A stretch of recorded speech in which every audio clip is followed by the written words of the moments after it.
Welcome back. সকলকে আবার স্বাগত জানাই বং টেলিস্কোপের সম্পূর্ণ নতুন এপিসোডে। আজকে যে ঘটনাটা আপনারা শুনবেন তা শুধু কোনো গল্প নয়, বরং এমন এক আতঙ্ক যা কোরআনে উল্লেখিত এক ভয়ঙ্কর সৃষ্টির সাথে জড়িত। হ্যাঁ, আমি বলছি জিন সম্পর্কে। মানুষ যেমন আছে ঠিক তেমনই আগুন থেকে সৃষ্ট এই অদৃশ্য সত্তারা, যারা আমাদের চারপাশেই ঘোরাফেরা করেন। তাদের মধ্যে কিছু শান্ত, কিন্তু কিছু কিছু আছে অত্যন্ত বিদ্রোহী, অহংকারী আর রক্তপিপাসু। তাদেরকেই বলা হয় মারিদ জিন, যার নাম শুনলে বুক কেঁপে ওঠে। কিন্তু আজ যে ঘটনার কথা বলবো সেখানে এই মারিদ বন্দী ছিল এক পুরনো ফ্ল্যাটে জলের ট্যাঙ্কে, এবং নতুন এক পরিবার সেখানে ওঠার পর শুরু হলো অদ্ভুত সব ভয়ঙ্কর কাণ্ড। আপনি কি প্রস্তুত? তাহলে আলো নিভিয়ে বসুন, হেডফোনটা পরে নিন আর মন দিয়ে শুনুন আজকের ঘটনা, কারণ এর পরে কয়েক মিনিটে আপনি এমন এক ভয়ঙ্কর অভিজ্ঞতার মুখোমুখি হবেন যা হয়তো আপনার রাতের ঘুম চিরতরে কেড়ে নেবে। শুরু হচ্ছে আজকের ঘটনা, জলের ট্যাঙ্কে বন্দি মারিদ জিন। রাহাত দীর্ঘদিন ধরে একটা নতুন বাসার খোঁজ করছিলেন। শহরের ভিড় আর ভাড়ার চাপে ভালো ফ্ল্যাট পাওয়া যেন প্রায় অসম্ভব হয়ে উঠেছিল। অবশেষে একদিন প্রপার্টি ডিলারের মাধ্যমে একটা বড় ফ্ল্যাটের খোঁজ পেলেন। ভাড়া তুলনামূলক অনেক কম আর জায়গাটাও বেশ শান্ত। ফ্ল্যাটটা দেখতে গিয়ে তার চোখটা আটকে গেল। বাড়িটা দেখতে অদ্ভুত শান্ত, যেন বছরের পর বছর এখানে কেউ থাকেনি। বড় বিল্ডিং হলেও করিডরগুলো একদম ফাঁকা, সিঁড়িতে ধুলো জমে আছে আর কোনায় কোনায় মাকড়সার জাল। ফ্ল্যাটটা দেখতে নিয়ে এসেছিল ক্যারেক্টার গফুর আলী। খাটো গড়ন, চোখে একটা অদ্ভুত ভয়ঙ্কর ছাপ। রেহাত হেসে জিজ্ঞাসা করলেন, গফুর ভাই, এত সুন্দর ফ্ল্যাটে মানুষ থাকে না কেন? এত ফাঁকা কেন? গফুর একটু ইতস্তত করে বলল, থাকতো তো সাহেব, অনেক পরিবার ছিল এখানে, কিন্তু একে একে সবাই চলে গেছে। রাতে আপনি আপনি পানির কল খুলে যায়, বাচ্চাদের কান্নার শব্দ শোনা যায়, সিঁড়িতে কারোর পায়ের শব্দ শোনা যায়। এসব ঘটনা শোনা যায় এখানে, তাই কেউ টিকতে পারেনি। আপনাদেরকে এখনো বলছি, এই ফ্ল্যাটটা নেবেন না। আরও তো আছে ফ্ল্যাট, দয়া করে আর একটু দেখে নিন। রাহাত মুচকি এসে বলল, ওসব তো গুজব হতে পারে নাকি? এখন তো পুরো শহর জুড়েই ভূতের গল্প শোনা যায়। কিন্তু গফুর আলী চুপ করে গেল, তার চোখে যেন একটা লুকানো আতঙ্ক। ফ্ল্যাট দেখতে এসে রাহাতের স্ত্রী নাদিয়া খেয়াল করলেন ঘরের ভেতরে একটা অদ্ভুত স্যাঁতস্যাঁতে গন্ধ, যেন পুরনো দেওয়াল থেকে নোনা জলের গন্ধ বেরোচ্ছে। তাদের ছোট্ট ছেলে সায়েম খুশিতে দৌড়ে জানলার কাছে গেল। বড় বারান্দা, চারপাশে খোলা হাওয়া, একেবারে তার মনের মতো। নাদিয়া কিছু অস্বস্তি পেলেও রাহাত তাকে বোঝালেন, এখনকার দিনে এত বড় ফ্ল্যাট এত কম ভাড়ায় পাওয়াটা তো ভাগ্যের ব্যাপার। কেয়ারটেকারের কথায় ভয় পেলে হবে নাকি? তারা ঠিক করলো এখানেই উঠবে। তারপর একদিন তারা যখন জিনিসপত্র নিয়ে ফ্ল্যাটে শিফট হচ্ছিলেন, তখন পাশের ফ্ল্যাট থেকে এক বৃদ্ধ দম্পতি বের হচ্ছিলেন, মুখে ভয়ের ছাপ। হাতে হাত ধরে তারা নিচে নামছিলেন। নাদিয়া অবাক হয়ে জিজ্ঞাসা করলেন, আপনারাও কি চলে যাচ্ছেন নাকি? বৃদ্ধ মহিলা চোখ নামিয়ে ধীরে ধীরে বললেন, হ্যাঁ মা, আমরা থাকতে পারলাম না। প্রতি রাতেই কারোর হাঁটার শব্দ শুনি, ছাদের ওপরে কেউ যেন পানি ঢালে, অথচ সেখানে কিন্তু কেউ নেই। এই বাড়িতে শান্তি পেলাম না মা। তোমরা যে কেন আসলে এখানে, আর একটু খোঁজ নিয়ে ভালো করে দেখতে পারতে। কথাটা বলে তারা দ্রুত সিঁড়ি বেয়ে নেমে গেলেন। সেদিন রাতে রাহাতের পরিবার নতুন ফ্ল্যাটে প্রথমবারের মতো ঘুমালো। ঘুমাবার আগে নাদিয়া অদ্ভুতভাবে লক্ষ্য করলো, বাড়ি যতই বড় হোক না কেন, করিডর আর বেসমেন্টে একটা আবর্ণীয় নিস্তব্ধতা, যেন গোটা বিল্ডিংয়ে আর কেউ নেই। বাতাসের স্রোতে বারান্দার গ্রিলগুলো কাঁপছিল যেন, আর দূরে কোথাও অচেনা কুকুর হু হু করে ডাকছিল। সায়েম মায়ের কোল ঘেঁষে শুয়ে পড়ল, কিন্তু ঘুমাতে ঘুমাতে সে ফিসফিস করে বলে উঠল, মাম্মাম, মা, এখানে কি শুধু আমরা থাকি? আমি করিডরে আরেকটা আঙ্কেলকে ডেকেছি জানো তো মা, কিন্তু ওই আঙ্কেলটা হঠাৎ করেই গায়েব হয়ে গেল। নাদিয়া কথাটা শোনার পরে শিউরে উঠল, কিন্তু সান্ত্বনা স্বরে বললেন, না বাবা না, ওসব কিছু না, ওসব তোমার মনের ভুল, ওসব কল্পনা। তবু মনে হলো কেয়ারটেকারের কথাটা হয়তো নিছক গুজব ছিল না। নতুন ফ্ল্যাটে ওঠার পরেই প্রথম কয়েকদিন বেশ ভালোই কেটেছিল। রাহাত প্রতিদিন সকালে অফিস যেতেন, নাদিয়া ঘর সামলাতেন, আর সায়েম নিজের খেলনা আর নতুন কিছু জিনিস নিয়ে ব্যস্ত থাকতো। কিন্তু এক সপ্তাহ পার হতে না হতেই পরিবেশটা যেন ধীরে ধীরে বদলাতে শুরু করলো। সায়েম ছোটবেলা থেকেই মাছ পুষতে ভীষণ ভালোবাসতো। প্রতিবার বাসা বদলালেই সে বাবাকে বলতো, আমার আমার মাছগুলো কিন্তু সঙ্গে নেব বাবা। এইবারও তার বায়নায় রাহাত নতুন একটা ছোট্ট বল মতো অ্যাকুরিয়াম কিনে আনলো। ভেতরে 10-12টা রঙিন মাছ ছেড়ে দিলেন। রাতের অন্ধকারে যখন পুরো ফ্ল্যাটটা নিস্তব্ধ হয়ে যেত, তখন টেবিলের ওপর রাখা অ্যাকুরিয়ামটা থেকে আলো ছড়াতো। লাল নীল সোনালী মাছগুলো সাঁতার কাটতো, সায়েমের চোখে যেন ওটাই ছিল তার সবচেয়ে প্রিয় বন্ধু। প্রথম 2 দিন সবকিছু স্বাভাবিক ছিল, কিন্তু তৃতীয় দিনের সকালে নাদিয়া অবাক হয়ে দেখলেন 10-12টা মাছের মধ্যে একটা মাছ গায়েব হয়ে গেছে। তিনি ভেবেছিলেন হয়তো সায়েম স্কুলে যাওয়ার আগে খেলতে গিয়ে ফেলে দিয়েছে, কিন্তু সায়েম কেঁদে বলল, না না মা, না না, আমি কাউকে তো ছুঁইনি। গত রাতে তো আমি দেখেছিলাম ওরা সবাই ছিল। আমি তোমাকে মিথ্যা বলছি না মা, আমি কাউকে ধরিনি। এরপর একে একে প্রতিদিন একটা, কখনো 2টো করে মাছ গায়েব হয়ে যেতে লাগলো। না কোনো মৃতদেহ, না কোনো চিহ্ন। অ্যাকুয়ারিয়ামটা যেন নিজে নিজেই মাছগুলোকে গিলে নিচ্ছে। নাদিয়া ভয়ে রাহাতকে বললেন, আচ্ছা মাছগুলো কোথায় যাচ্ছে বলো তো? জানলাও তো বন্ধ থাকে, বিড়াল তো ঢোকার কোনো উপায় নেই। রাহাত গম্ভীর মুখে উত্তর দিলেন, হয়তো পানি বদলানো হয়নি, তাই হয়তো মারা গেছে, আমরা খেয়াল করিনি। কিন্তু ভেতরে ভেতরে তিনি অস্বস্তি অনুভব করছিলেন, কারণ মৃত মাছ হলেও অন্তত ভেসে উঠত, অথচ এখানে কিছুই নেই। এদিকে প্রতিদিন রাতে নাদিয়ার মনে হচ্ছিল করিডোরে কেউ হেঁটে যাচ্ছে, চপচপে শব্দ, যেন ভেজা পায়ে কেউ টাইলসের ওপর দিয়ে হেঁটে যাচ্ছে। কিন্তু দরজা খুললেই করিডোরটা একদমই ফাঁকা, কেবল নোংরা দেওয়াল আর অন্ধকার। এক রাতে নাদিয়া চুপি চুপি করিডোরে বের হলেন। চারপাশটা নিস্তব্ধ, শুধু বাতাসের একটা ঝাপসা গন্ধ, কাঁচা রক্ত আর স্যাঁতস্যাঁতে মাটির মতো একটা গন্ধ। তিনি হঠাৎ খেয়াল করলেন পুরো ফ্ল্যাটে আর কোনো আলো নেই, যেন পুরো বিল্ডিংটাই খালি, শুধু তারাই থেকে গেছে। মাছগুলো গায়েব হওয়ার পর থেকেই সায়মও অদ্ভুত হয়ে উঠছিল। সে মাঝরাতে উঠে অ্যাকুয়ারিয়ামের সামনে বসে থাকতো, চোখটা বড় বড় করে ফিসফিস করে বলতো, ওরা ওরা তো আবার আসবে মাম্মা, ওরা তো আমার বন্ধু, ওরা আবার আসবে। নাদিয়া আঁতকে উঠে তাকে বিছানায় টেনে আনতেন, কিন্তু সায়েম বারবার একটা কথাই বলতো, কাল রাতে আমি দেখেছি পানির ভেতর থেকে একটা বড় কালো হাত বের হয়েছিল, তারপরে মাছগুলো কোথায় চলে গেল। আমি দেখেছি মাম্মাম, বিশ্বাস করো। নাদিয়া শরীরটা কেঁপে উঠল। ওটা কি শুধু বাচ্চার কল্পনা, নাকি সত্যিই কিছু আছে পানির ভেতরে? পরের দিন সকালে সাহস করে নাদিয়া কেয়ারটেকার গফুরকে জিজ্ঞাসা করলেন, এই ফ্ল্যাটে কি সত্যিই কিছু আছে, নাকি এগুলো সম্পূর্ণ আমাদের মনের ভুল? আমাদের সাথে বড় অদ্ভুত জিনিস ঘটছে।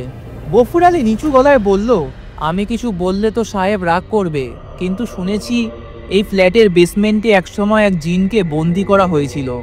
পানির কাছাকাছি ওরা থাকতে খুবই ভালোবাসতো। সাবধান, পানির রিজার্ভারের কাছে কিন্তু বেশি যাবেন না, ওরা কিন্তু খুবই ভয়ঙ্কর। কথাটা বলে গফুর চলে গেল। নাদিয়ার বুকের ভেতরটা হিম হয়ে গেল। সেই রাতে আবার অদ্ভুত ঘটনা ঘটল। অ্যাকুয়ারিয়ামের ভেতরে আর কয়েকটা মাছ হঠাৎ উন্মাদের মতো ছটফট করতে লাগলো। টেবিলটা দুলতে শুরু করলো, আর পানির ভেতরে যেন কোনো অদ্ভুত ছায়া ভেসে উঠল। সায়েম ঘুম ভেঙে চিৎকার করে উঠল, মাম্মা, মাম্মাম, ওরা আবার এসেছে মাম্মাম, ওই দেখো একটা কালো হাত। নাদিয়া দেখলেন অ্যাকুয়ারিয়ামের কাছে হঠাৎ ফাটল ধরতে লাগলো। নাদিয়া সাথে সাথে বাকি মাছগুলোকে তুলে অন্য একটা জলের বয়েমে সরিয়ে দিলেন। অ্যাকুয়ারিয়ামের কাছে ফাটল ধরার পর থেকে পুরো বাসার পরিবেশটা একেবারে বদলে গেল। নাদিয়া প্রায় প্রতি রাতেই জেগে বসে থাকেন, মনে হয় চারপাশে কেউ হাঁটছে, যেন কারো চোখে চোখ পড়ে গেলেই সব শেষ হয়ে যাবে। এক রাতে একটা আচমকা শব্দে নাদিয়ার ঘুম ভাঙল, কাঁচ ফাটার আওয়াজ। তিনি দৌড়ে গেলেন। অ্যাকুয়ারিয়ামের কাঁচটা সম্পূর্ণ ভেঙে মেঝেতে ছড়িয়ে আছে, আর অন্যদিকের কাচের বয়েমে রাখা মাছগুলো কোথাও নেই। কিন্তু অবাক ব্যাপার হলো, মেঝেতে পানির কোনো ছিটে ফোঁটা নেই, শুধু ভাঙা কাচ আর এক অদ্ভুত দুর্গন্ধ, যেন কাঁচা মাংস পচে গেছে।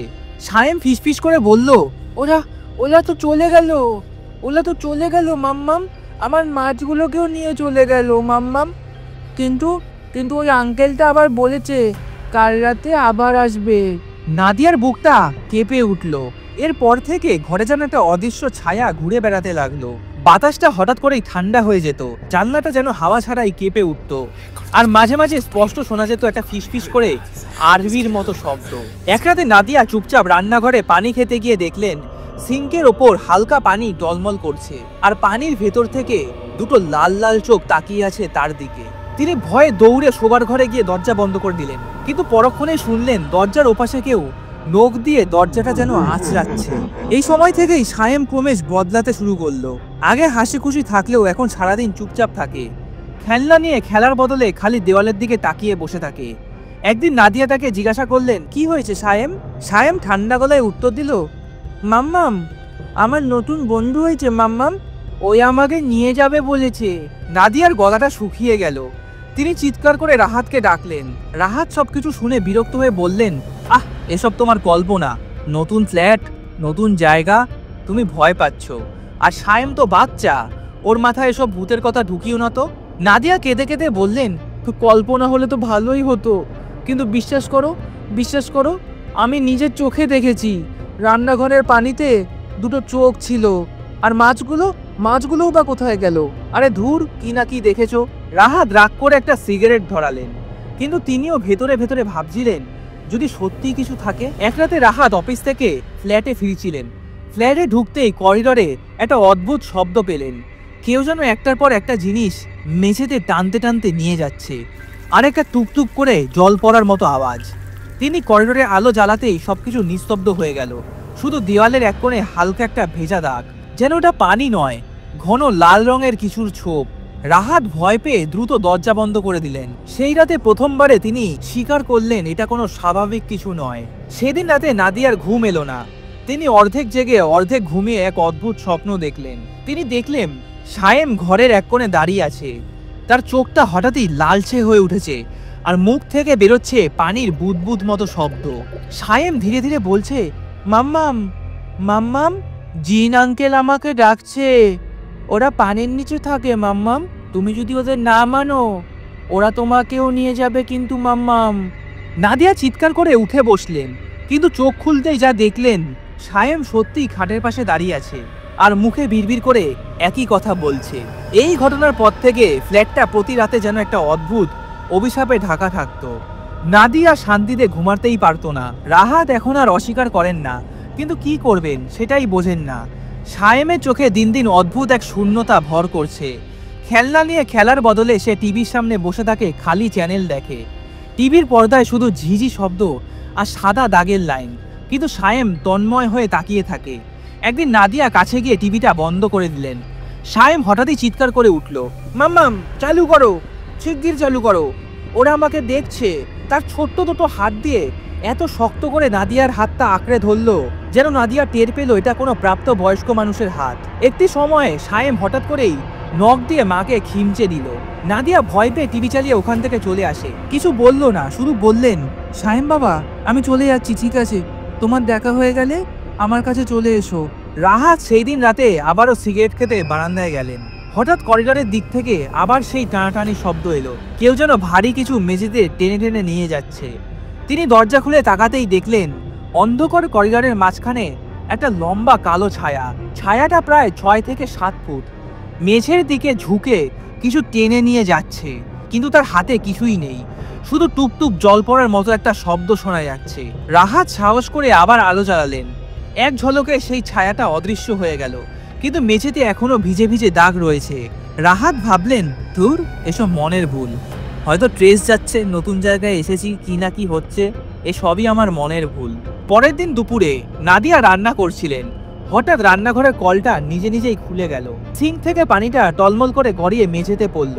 তিনি বন্ধ করতে গেলে দেখলেন এটা পানি নয়, যেন ঘন লাল তরল, যেন রক্ত। রক্তটা গড়িয়ে গিয়ে মেঝেতে পড়ে এক অদ্ভুত আরবি লিপির মতো নকশা তৈরি করলো। নাদিয়া ভয়ে চিৎকার করে উঠলেন। রাহাত দৌড়ে এলে দেখলেন সবকিছু স্বাভাবিক, শুধু পানি পড়ছে আর কিছুই না, কিন্তু নাদিয়া শিউরে শিউরে কাঁপছিলেন। রাহাত বললেন, আরে তোমার কি হয়েছে বলো তো? দেখো এখানে কিছুই নেই, তোমার মনে হয় শরীরটা খারাপ করেছে।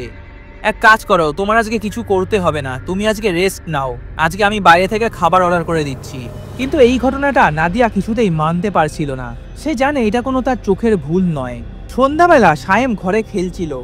নাদিয়া দূর থেকে দেখলেন সে কাগজে কিছু লিখছে। গিয়ে দেখতেই তার বুকটা হিম হয়ে গেল।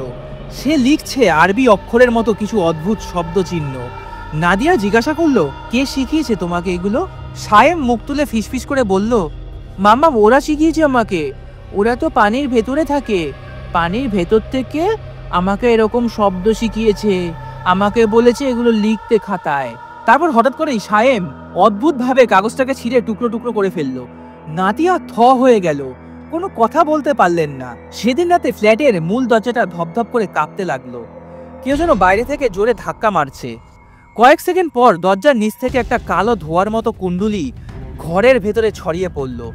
ধোঁয়াটা ধীরে ধীরে অদ্ভুত এক আকার নিল, একজোড়া লালচে চোখ আর লম্বা দাঁতের মতো ছায়া। সায়েম খাট থেকে নেমে হাসতে হাসতে এগিয়ে গেল। সে হাত বাড়িয়ে বলল, মাম্মাম, আমার বন্ধু এসেছে মাম্মাম, আমি চলে গেলাম। নাদিয়া ও রাহাত হতবাক হয়ে তাকিয়ে রইলেন, কিন্তু ওরা কিছুই দেখতে পারছে না। রাহাত এবার চুপ করে থাকতে পারলেন না। তিনি বুঝলেন এই ঘটনাগুলো কোনো কল্পনা নয়। তিনি নাদিয়াকে বললেন, এটা মানুষের বশে নয়, আমাদের কাউকে ডেকেই সাহায্য নিতে হবে। আমি ভেবেছিলাম এগুলো আমার মনের ভুল, কিন্তু যা ঘটছে এটা স্বাভাবিক নয়। কিন্তু তখনই ঘরের বাতিটা টিমটিম করে নিভে গেল, আর সায়েমের শরীরটা হঠাৎই কেঁপে উঠল, যেন তাকে পুতুলের মতো কেউ নাড়াচ্ছে। নাদিয়া সায়েমকে জোরে টেনে এনে শুয়ে ঘুম পাড়িয়ে দেয়। ফ্ল্যাটে একটার পর একটা অদ্ভুত ঘটনা ঘটতে থাকায় নাদিয়া প্রায় ভেঙেই পড়ছিলেন। সায়েম এখন প্রায় সারাদিন ঘরের অন্ধকারে বসে থাকত, চোখে অদ্ভুত লালচে আভা। মাঝে মাঝে নিজের সঙ্গেই নিজে নিজেই কথা বলতো, যেন কেউ তার সামনে দাঁড়িয়ে আছে। অবশেষে রাহাত হাল ছেড়ে কাছের মসজিদের ইমাম সাহেবের সঙ্গে যোগাযোগ করলেন। ইমাম সাহেব খুবই বৃদ্ধ, সাদা দাড়ি, শান্ত মুখমণ্ডল, কিন্তু তার চোখের ভেতরে একটা অদ্ভুত দৃঢ়তা। ইমাম সাহেব সব শুনলেন। তিনি বললেন, চিন্তা করো না, আজ রাতটা কোনোভাবে কাটাও, কাল আমি তোমাদের বাসায় আসছি। আমার কিছু জোগাড় যন্ত্র করতে হবে। পরের দিন ইমাম ঘরে পা রাখতেই থমকে গেলেন। কিছুক্ষণ পরে চুপ করে ঘরের দিকে তাকিয়ে বললেন, এটা তো কোনো সাধারণ ব্যাপার নয়, এখানে তো মারিদ জিন উপস্থিত। নাদিয়া অবাক হয়ে জিজ্ঞাসা করলেন, মারিদ? মারিদ মানে? ইমাম সাহেব ধীরে ধীরে বললেন, আরবিতে মারিদ মানে বিদ্রোহী, অহংকারী এবং প্রভাবশালী। ইসলামী কিতাব এবং লোককথায় বলা হয় মারিদ হলো জিনদের মধ্যে সবচেয়ে শক্তিশালী ও অহংকারী শ্রেণী। সহজে দমন হয় না, বরং মানুষের রক্ত ও ভয় থেকেই শক্তি সঞ্চয় করে। আয়াতুল কুরসি, সূরা বাকরাহ, সূরা জিন, সূরা ইয়াসিন প্রভৃতি কোরআনের আয়াত এদের বিরুদ্ধে সবচেয়ে শক্তিশালী অস্ত্র। হঠাৎ ঠিক তখনই দরজায় ঠক ঠক শব্দ হলো। দরজা খুলতেই দেখা গেল গফুর কেয়ারটেকার দাঁড়িয়ে আছে, তার হাতে একটা পুরনো তাসবি, তার মুখ ফ্যাকাশে, কণ্ঠস্বর কাঁপছে। গফুর বললেন, তোমাদের ছেলে তো আর তোমাদের নয়, মারিদ ওর ভেতরে ঢুকে পড়েছে। আজ রাত পার হলে ওকে আর ফেরানো যাবে না। তারপর গফুর ফিসফিস করে আরো বললেন, ওর ক্ষুধা এখন আরো বেড়েছে, পরের শিকার মানুষই হবে। হঠাৎই ঘরের আলোটা ঝলসে উঠল। সায়েম বিছানায় লাফিয়ে উঠল, তার মুখ দিয়ে পানি গড়িয়ে পড়ছে। সে অচেনা গলায় গর্জন করল, আমি মুক্তি চাই, আমি মুক্তি চাই, আর তোমরা আমাকে থামাতে পারবে না। হঠাৎ করে অদ্ভুত শব্দে জানালার কাঁচগুলো ভেঙে যেতে লাগলো। দেওয়ালের কোণ থেকে ভেসে এলো সমুদ্রের মতো গর্জন আওয়াজ, আর তার সঙ্গে ঘরটা ভরে গেল ভয়ঙ্কর একটা ঠান্ডা হাওয়ায়। ইমাম সাহেব সায়েমের মাথায় হাত রাখলেন আর সূরা আল ফাতিহা, আয়াতুল কুরসি, সূরা আল জিন পড়তে শুরু করলেন। পরপর তিনি পড়তেই লাগলেন, কিন্তু যতই আয়াত পড়া হচ্ছিল সায়েমের দেহ ততই কাঁপতে লাগলো। হঠাৎ সায়েমের মুখ দিয়ে বেরিয়ে এলো একটা গম্ভীর কণ্ঠস্বর, থামো, এগুলো আমার উপর কাজ করবে না। আমি বন্দি মারিদ, পানির শপথ বলছি, আমি মুক্তি চাই, আমি মুক্তি চাই। এই কথা বলার সাথে সাথে সায়েমের চোখটা হঠাৎই লাল আগুনের মতো যেন ঝলসে উঠল। তার চারপাশে জানলার কাঁচগুলো চূর্ণ বিচূর্ণ হয়ে গেল। ইমাম শক্ত কণ্ঠে আবার তিলাওয়াত করতে শুরু করলেন। তখন সায়েম হঠাৎ আয়নার দিকে তাকালো। আয়নায় দেখা গেল একটা বিশালাকার ছায়া দাঁড়িয়ে আছে, লম্বা দেহ, নীলাভ চামড়া, গলায় লোহার শিকল বাঁধা। সেই ইমামের দিকে তাকিয়ে একটা ফু দিলেন, সঙ্গে সঙ্গে বাতিগুলো নিভে গেল। ঘরটা ডুবে গেল অন্ধকারে। ছাদ থেকে পানি টপটপ করে ফোঁটা পড়তে লাগলো।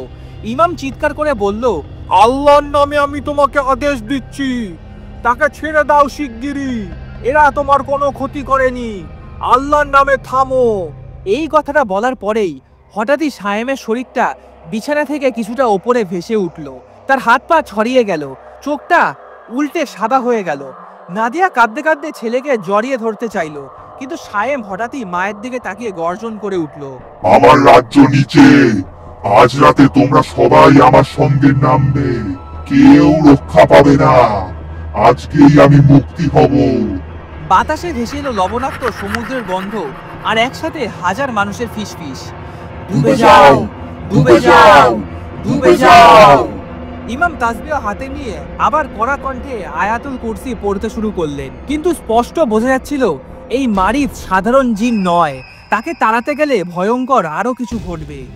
রাত তখন প্রায় 12টা, পুরো ফ্ল্যাটটা নিস্তব্ধ, আলো মাঝে মাঝে টিমটিম করে নিভে যাচ্ছিল, বাতাসে একটা পচা স্যাঁতস্যাঁতে গন্ধ। হঠাৎ সায়েম দাঁড়িয়ে উঠল, তার চোখটা আবার সেই লাল হয়ে ফুটে উঠেছে। কোনো কথা না বলেই ধীর পায়ে সে দরজা খুলে বেরিয়ে গেল। রাহাত, নাদিয়া আর ইমাম সাহেব বুঝতে পেরে তার পেছনে দৌড়ালেন। তারা সিঁড়ি বেয়ে নামতেই টের পেলেন সায়েম বেসমেন্টে যাচ্ছে। বেসমেন্টের ভেতরটা অস্বাভাবিক ঠান্ডা, মেঝেতে বরফের মতো শিশির জমে আছে, অথচ বাইরের আবহাওয়া ছিল একেবারে গরম। সামনে বিশাল একটা আয়রনের ট্যাঙ্ক, যেটাই ফ্ল্যাটের ওয়াটার রিজার্ভার। ঢাকনাটা হালকা ফাঁকা, আর ভেতর থেকে একটা গড়গড় শব্দ আসছে। নাদিয়ার গলা শুকিয়ে গেল, সে ফিসফিস করে বলল, কেউ কেউ যেন ভেতরে আছে মনে হচ্ছে।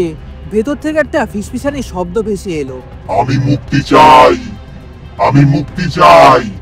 শত বছর ধরে আমি এখানে বন্দি, আমাকে মুক্তি দাও।